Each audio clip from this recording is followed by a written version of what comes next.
Welcome to Nerd Heaven. I'm Adam David Collins, the author of Jewel of the Stars, and I am a nerd.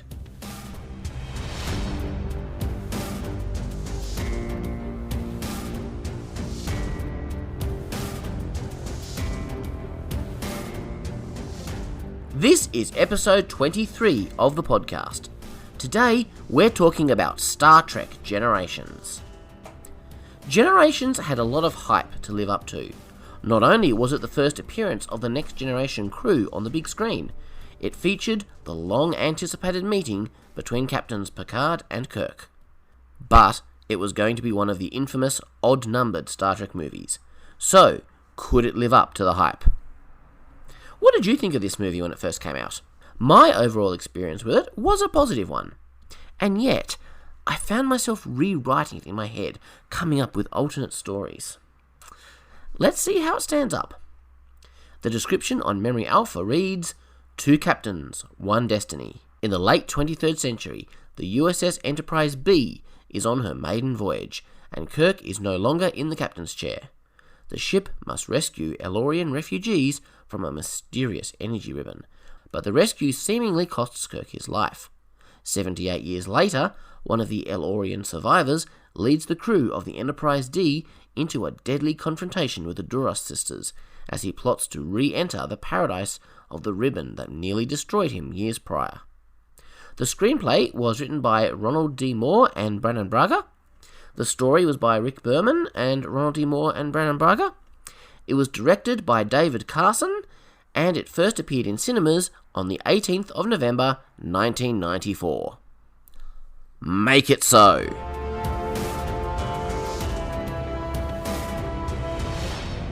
The opening credits were reasonably effective for this movie. I quite like the musical score that Dennis McCarthy created for Generations. Not as memorable as Goldsmith's score for First Contact, but better than what he did on the TV show. I remember watching the names go by. I knew Kirk was going to be in this movie, but I didn't know if anyone else from TOS would appear, so I was very excited when James Doohan and Walter Koenig's names appeared. The bottle of champagne floating through space makes you think of the Chateau Picard wine, suggesting that we're starting in the 24th century. So the reveal of the Enterprise 1701B was a shock. I nearly wet myself when I saw those original series Wrath of Khan uniforms. I love how this movie starts in the 23rd century. It feels like it picks up straight after Star Trek VI. And that's what I really wanted, to start in familiar TOS movie era and then transition to the Next Generation. It's not surprising that they got the TOS movie aesthetic spot on, because a lot of the same people who worked on TNG worked on the later TOS movies. The presence of the news reporters was kinda cool. We'd never seen anything like that in the Star Trek universe, but it made sense to me that by this point in time, the name Enterprise was so famous that the media would be present at the launch of a new ship with that name. And the TV-style reporters felt like it fit in a little bit better in the 23rd century than it did in the 24th. Still, I cheered when Kirk told the reporter to turn that damn thing off. John Harriman gets a lot of flack for being a pathetic captain, but I've always maintained that most of the problems were because he was completely unequipped. Starfleet sent him out without half his crew, and half of his equipment was non-functional. I don't blame Harriman for that. The ship was doing a publicity flight. They weren't even supposed to leave the solar system. And yes, he's a little green, and sometimes hesitates, but he doesn't have the decades of experience that Kirk has. And what I really like about him, when the moment comes, he swallows his pride and asks for Kirk's assistance. He doesn't have many resources, so of course he should use the one resource he does have, Kirk's experience. In my headcanon, I'd like to think that Harriman went on to be a great captain, worthy of the legacy of Kirk and Pike. And I love that they used the TOS movie warp effect and view screen sound. Those are the little details that a non-fan wouldn't even notice, but they mean so much to me. It's noticeable that these scenes are being written by TNG writers. The dialogue is particularly TNG sounding, specifically in relation to the use of technobabble. The CGI effects for the Nexus ribbon look awesome. Even today, it stands up as a really cool looking effect. The use of Elorian refugees fleeing the Borg was a pretty cool idea, and the brief appearance of both Soren and Guinan on screen during this part of the movie is important because it ties it in to the main 24th century section. I assume that most people listening will be aware that the script was originally written for Spock and McCoy, not Scotty and Chekhov, which is why Chekhov is suddenly running sickbay. This kind of works for me because I can believe that as a former security chief and first officer, he'd have some medical training. But his line, "You and you just became nurses," sounds very much like a McCoy line. When Harriman gives Kirk the bridge, I like how he hesitates for just a minute, savouring the chance to sit in the captain's chair, before realising that's not his place.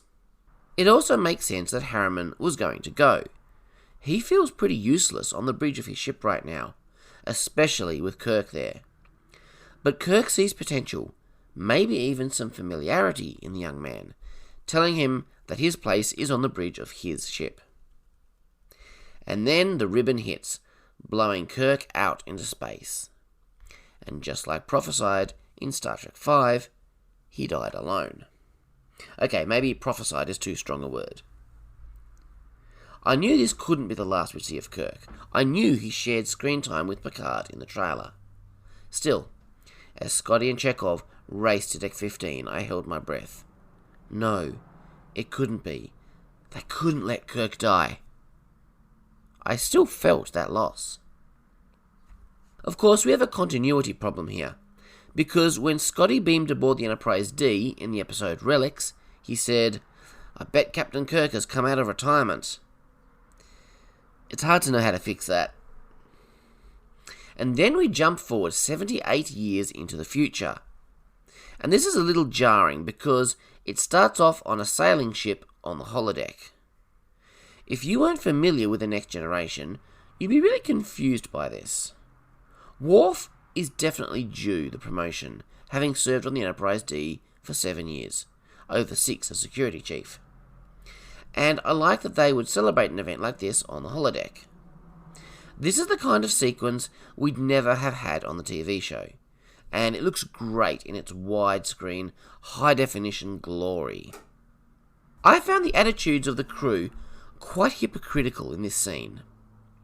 When Riker removes the plank, plunging Worf into the cold water, everyone laughs. Crusher says it's all in good fun. But when Data pushes Crusher in, everyone is horrified. And Crusher, who advised Data to live in the moment and have some fun, is angry at him. What? Maybe I'm too much of an android myself, but I don't see the difference. We don't know what's in the message Picard gets, but Patrick Stewart sells it very well with his acting.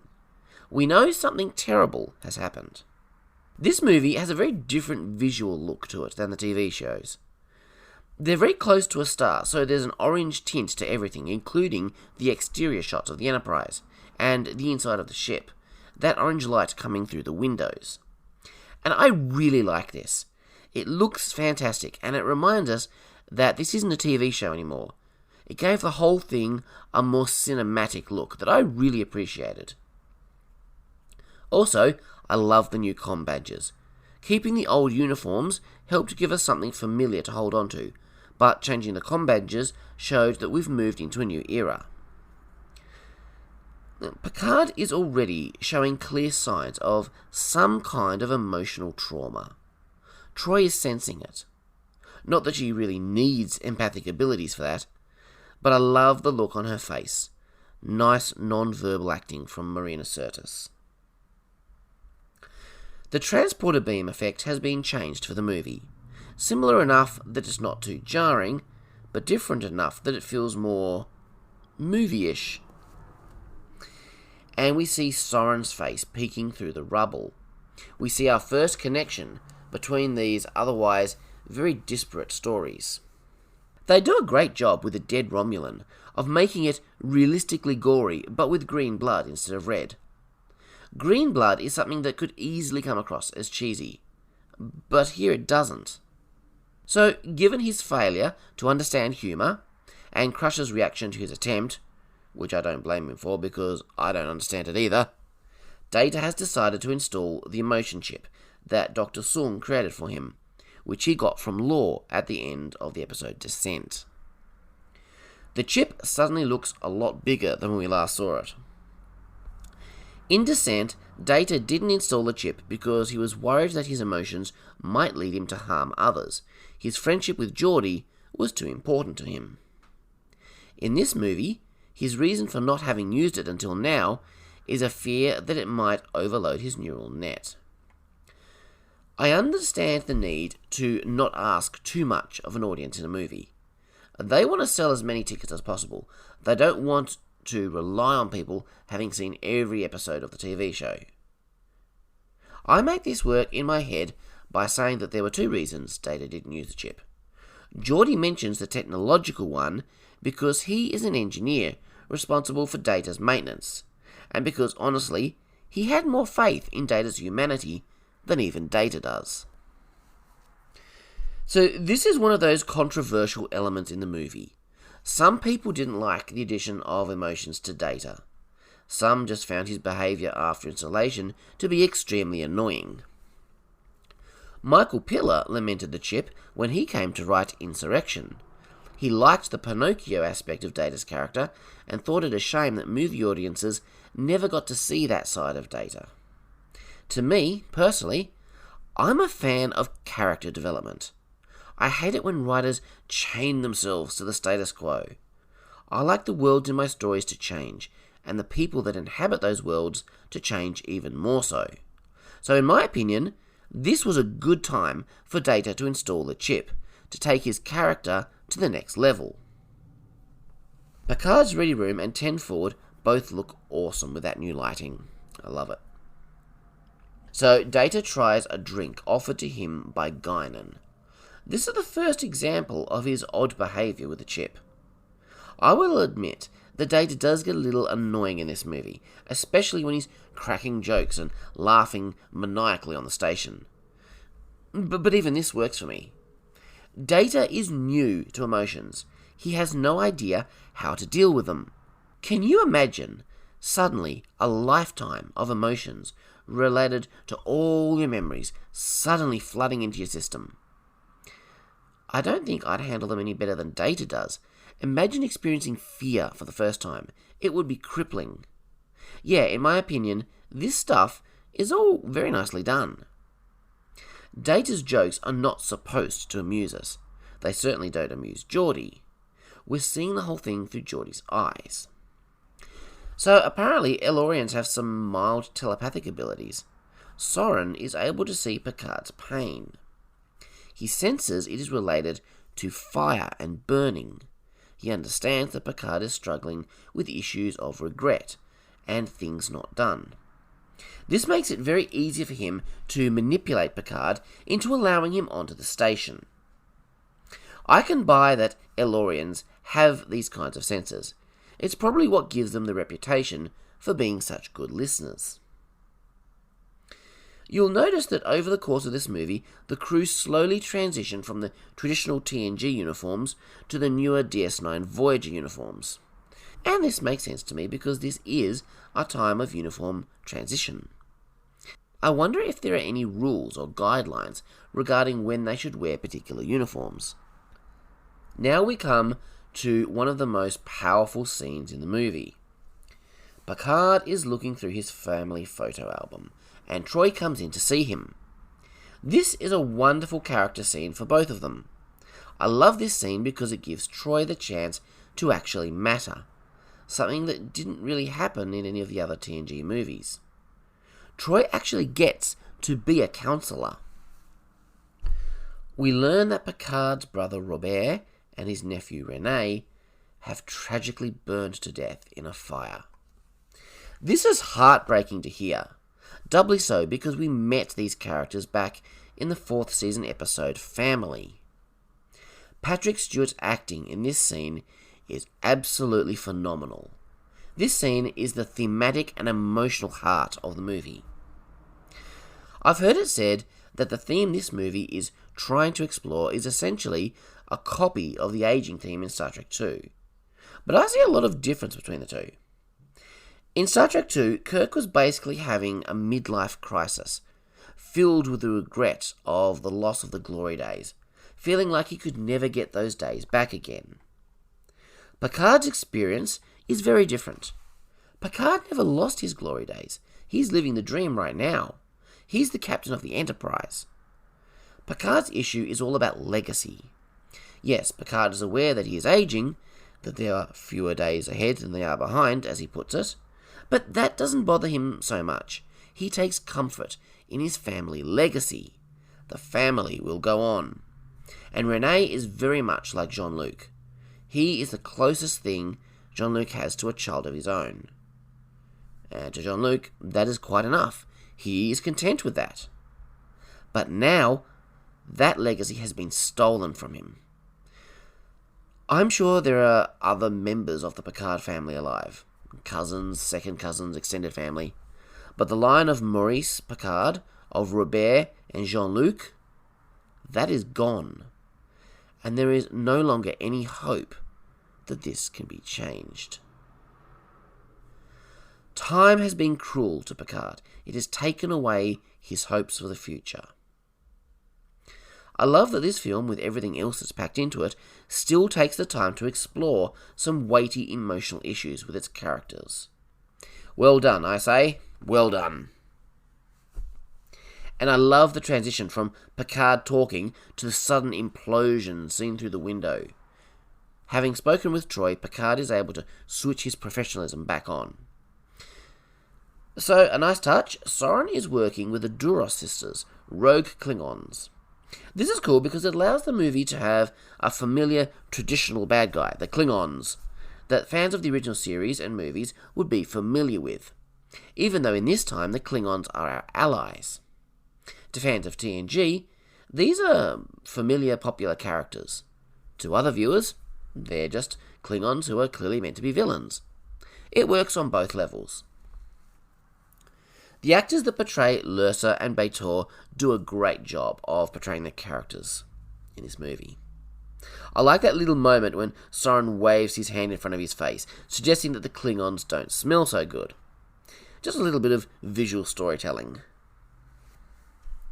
Crusher identifies Soren's past and figures out Guinan likely knows him, since she was on the Lakul with him back when Kirk rescued them. But why is Crusher doing biographical research on him? I guess it gives her something to do in the movie. Anyway, this is handy because Guinan is able to give Picard more information on his enemy. I like Guinan's quarters. They look kind of exotic, lots of candles. I've always liked the character of Guinan, and in this movie, Whoopi Goldberg shows us a rarely seen vulnerable side of the character. Strangely, Goldberg is not credited in this movie. I wonder why. I always have. The Enterprise D model that flies by is, I believe, the same model used for the TV show. And yet, in this shot, it seems weightier. It feels like a big, heavy ship. Is it the camera used to shoot it? The widescreen aspect ratio? I'm not sure. The new stellar cartography set is really cool, with those massive screens that encircle them. I remember feeling quite impressed by it when I first saw the movie. This scene pulls double duty. It is an exposition scene where they find out what Soren's plan is, but at the same time, it does some really nice character stuff with Data and Picard. Both of them are struggling with their emotions. Picard just has a little more experience to draw on than Data does. It's good stuff. Speaking of Soren's plan, it's a bit dumb, but we'll come to that a bit later. I understand why the Duras sisters are willing to exchange Geordi for Picard, even if Picard is beamed down to Soren's location. They want to use his visor to spy on the ship, so they can destroy it. But why doesn't Picard suspect their surprising agreement? Viridian 3 looks amazing. This was all shot at the Valley of Fire State Park. And man, it looks awesome. Especially shot with the cinema cameras and rendered in high def on Blu-ray.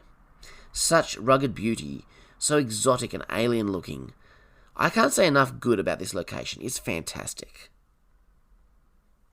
So Soren is willing to destroy 2 stars and at least 1 entire planet populated by people, just to divert the Nexus ribbon to a place where he can enter it. When Picard asks why he doesn't just fly into it with a ship, Data's excuse is that any ship that has approached the ribbon has been destroyed or damaged. Soren says his plan is the only way. But we know this isn't true. Yes, Soren's ship might be destroyed, but he'll still end up in the Nexus. We'll shortly have proof of that when we see Kirk in the Nexus. He was blown out into space and sucked into the Nexus by the ribbon. Pleasantly, that means all those L'Cool survivors that Scotty couldn't save also end up in the Nexus. That's nice. The whole thing comes across as a bit convoluted. I understand the writers of this movie were under extreme time pressure, so I can understand why this is what they came up with. But I do acknowledge that doesn't really work for me. But what does work is the character stuff between Picard and Soren.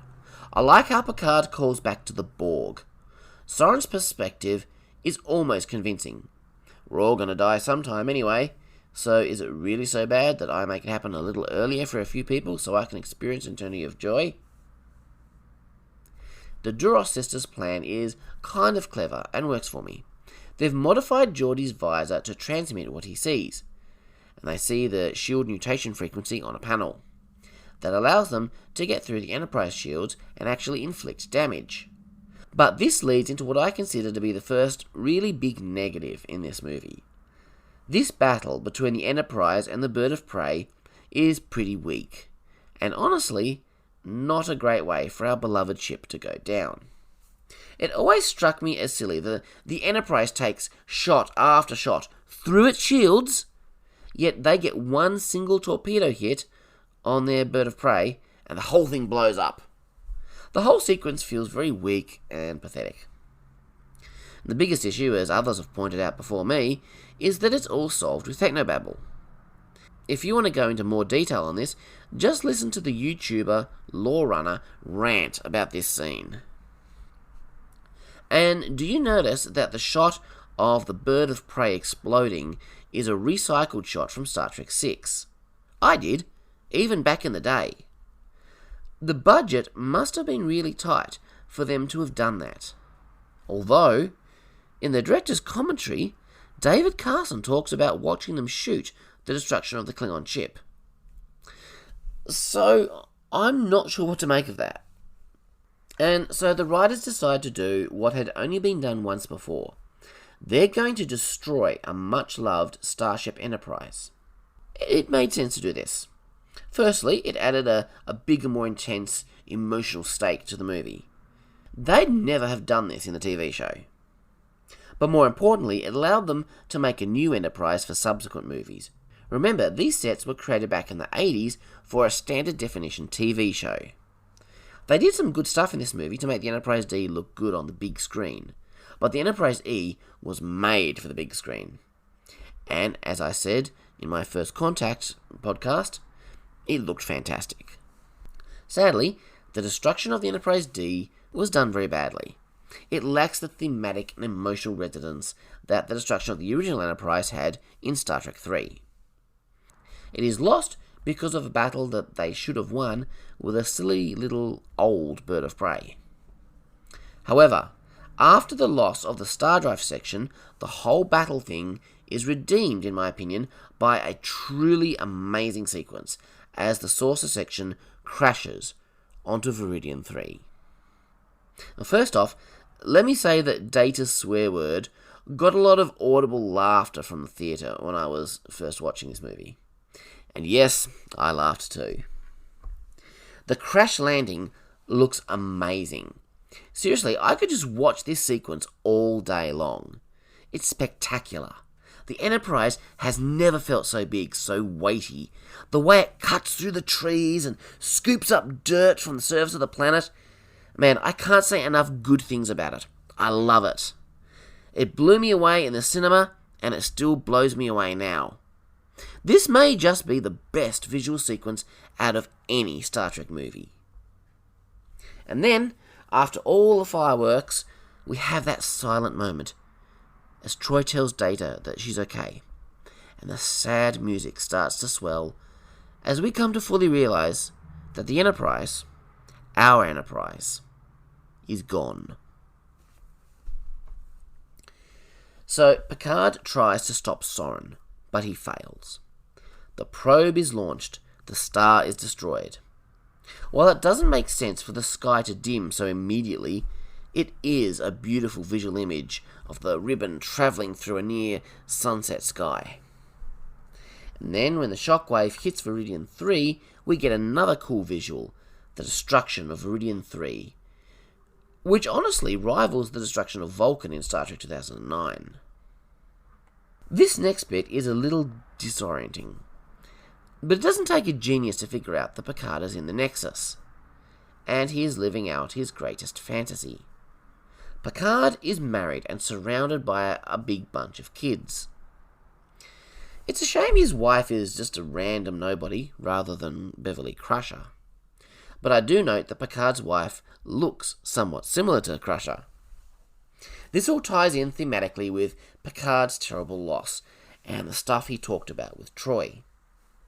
As Picard looks at the Christmas tree, he sees what appears to be an exploding star on one of the Christmas baubles.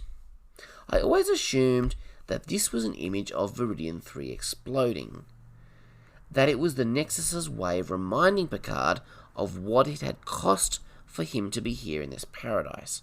Kind of a nasty, passive-aggressive jab to prick his conscience. This would also imply some intelligence behind the Nexus. While all this seemed super obvious to me, apparently not everyone thought so, as there have been discussions online about what this is all about. So what do you think? The sudden appearance of Guinan doesn't entirely make sense. The whole concept of an echo, a part of herself she left behind, isn't well developed and not that well explained. But it serves as a mechanism for some exposition and introduces us to the fact that Kirk is alive and well, after all this time, in the Nexus himself. Picard is apparently able to travel from his own fantasy into Kirk's fantasy. So finally, after all these years, we get to see Kirk and Picard share the screen together. It's not exactly the setting we might have hoped it would be, but it was still exciting to see them together. It's a shame they invented the woman Antonia, instead of using Carol Marcus, who it should have been. We can speculate that this moment in Kirk's life takes place sometime between the motion picture and Star Trek II. There's quite a period of time there where Kirk wasn't happy with his career. I can imagine he left Starfleet for a time, and then decided to return, even if it meant resuming his former position as an admiral. Unlike Picard, Kirk is fully embracing this fantasy. I don't think the movie has given us enough background to what he's dealing with. Picard's character arc in this movie works. Kirk's, not so much. At this point in the movie, my feelings are that I liked what we got, but I would have loved something different. Kirk never gets to see the Enterprise D. He never gets to meet any of the rest of the crew. I would have liked to see Kirk and the crew of the Enterprise A come face to face with the crew of the Enterprise D. I would have liked to see those two crews work together. Of course, bringing together that many characters would have been a challenge, and would have given few of them a satisfying role. Generations was put together quickly, and I believe the writers Ronald D. Moore and Brannon Braga weren't entirely happy with it themselves. There's no doubt that with more time for writing, this movie could have been something much greater. But there's still a lot to like in what we actually got. So Kirk quickly realizes that nothing in the Nexus matters. He gives Picard a speech about never leaving the bridge of his ship, and they return to Veridian 3. just before Soren destroyed the star. It seems silly that they didn't give themselves more time. They could have chosen anywhere, anytime. Now that the writers had brought Kirk into the 24th century, they had to decide what to do with him. It wouldn't have made much sense to send him back and rewrite all of that established history. They could have left him alive in this new time period, and at the time, I was in favour of that. But over time, I've come to agree that it made good sense to kill Kirk in the climax of this film. But is Kirk's death fitting? Not entirely. But I don't think it's as bad as some people make out, either. First, let's acknowledge that it was originally much worse. Before they showed this to test audiences, they had Kirk shot in the back by a dying Soren after remarking that the 24th century isn't so tough. Obviously, that was not just a terrible idea, but an insulting one. They wisely went back and reshot this sequence with a new death, in which Kirk has to risk his life to get the control pad. I've heard some people say that they think Kirk should have died aboard the Enterprise in space. But I don't know. This seems a very Kirk way to die. Kirk was always beaming down to rocky planets like this and getting into fistfights. It seems fitting that this would be the way he would die. So, I'm with it. It was still sad to see Picard bury his predecessor, realising that we'd never again see James T. Kirk. Kirk's moment of death is extremely well acted by William Shatner. Possibly his best acting moment. And the music does its job well here too. So, having experienced 261 distinct emotional states, Data is beginning to learn how to control his emotions, rather than allow them to control him, which of course makes perfect sense. The Data we'll see in the next movie will be less annoying and more human. Good character development. Until Insurrection and Nemesis mess it all up. But those tears, that was silly and it didn't work for me. As Picard rummages through the ruins of his office, looking for his photo album, he tosses something over his shoulder, showing complete disregard for it. This was terrible. This object had tremendous scientific and archaeological significance, not to mention huge emotional significance, as it was given to him by his old mentor, Professor Galen. That really annoys me. So, that was Star Trek Generations. Despite its flaws, I really liked this movie. And I hope you've enjoyed revisiting it with me. So, that was Star Trek Generations. You know, there's actually only one Next Generation movie that we haven't talked about on the podcast yet, and that, of course, is Insurrection. So I will be doing an episode about that at some point in the reasonably near future. Now, of course, if you like Star Trek, don't forget, my series of books, Jewel of the Stars, is very Star Trek-y in nature. It's actually about a cruise ship in space on the run from an alien armada after Earth has fallen to an invasion. You can actually read the entire first episode completely for free now by going to Wattpad and searching for Jewel of the Stars by Adam David Collins. Or you can pick it up in any ebook format from all the major retailers for 99 cents. And it is also available in paperback. Well, next episode, we're going to be doing something a little bit different. I'm going to be talking about the movie Stargate Origins, Catherine. So I'll see you for that in 2 weeks' time. Live long and prosper. Make it so.